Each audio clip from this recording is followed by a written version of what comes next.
A stunner of a sunrise this morning coming out of Whitfield, Virginia. Diana sends in this great shot. Love it here. The orange sky, the glow, the weeping willow there in the backdrop. Beautiful conditions and a hint of fog as well. Still a little bit of moisture in place.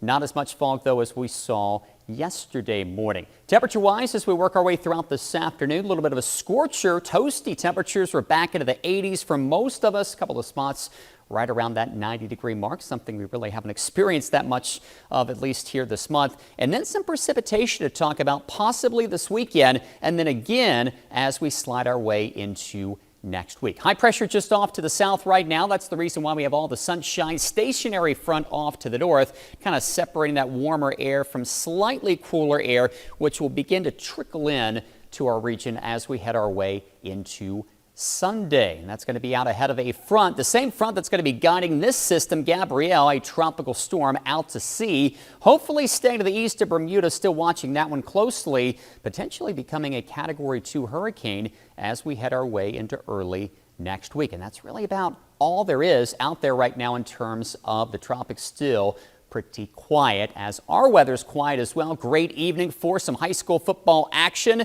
Dress warm. We're going to be around 80 degrees for most of those kickoffs and staying through the 70s here up until about that 10 o'clock hour. So definitely very August-like outs at about. We dip into the 50s, the low 60s for tonight, so not chilly by any stretch.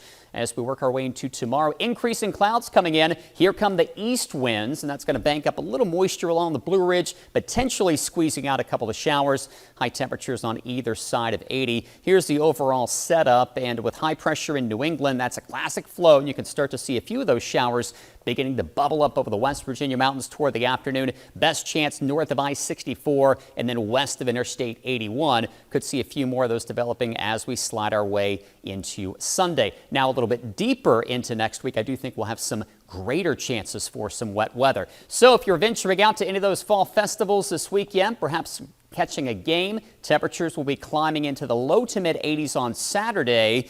But take that umbrella with you. Wetter pattern next week. There is the potential as the jet stream starts to flatten out. We call that a zonal flow. It's more oriented west to east. So low pressure is not really tied into the channel of higher winds to the north. It meanders around, has more of an opportunity to grab and capture some of that moisture out of the Gulf of Mexico and then fling it toward us. So this is a low confidence forecast right now, but we are giving you the first alert on that potential as we slide our way, say, toward that Wednesday, Thursday, Friday timeframe. We could see some more wet weather along with some warmer temperatures, and you can see that here with the precipitation and the temperature outlook as we head our way into next week. Here's your first alert 7-day forecast. Fall kicks in on Monday. We're going to be feeling a little more summer-like with temperatures into the 80s, and I think we could stay there, Kimberly, next week as potentially some of that wet weather rolls in our direction. We definitely need it. Yeah, we definitely need the rain, but in the meantime, lots of great events happen in your hometowns this weekend. Looks like the weather's going to cooperate with those. Get outside. Yeah. All right, will do. Thank you, Justin.